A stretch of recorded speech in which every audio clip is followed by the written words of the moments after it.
Hey friends, you can make your texture with a camera or in Blender with a few steps. I baked today my own texture. It's a video remake. I create a very simple wood texture. I think it matches nice to the wood share. Maybe we can later play with both. But for now I unwrap the plane with basic settings. The UV map is later important for baking. Let's make the material. Scenes it like wood? Maybe a little bit. Surely not clean, but is enough for testing. Maybe I make in the future more videos to this topic. That's a material node. You see it starting to get big. It is also handy to reduce the node tree and import only a texture for that. Okay, let's bake. First of all, we need a new image texture for this material.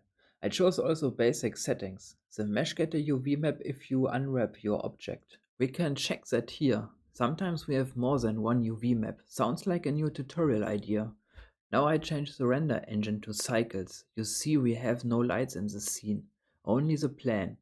Here below in the option bake, I chose diffuse, uncheck the light influences and press bake.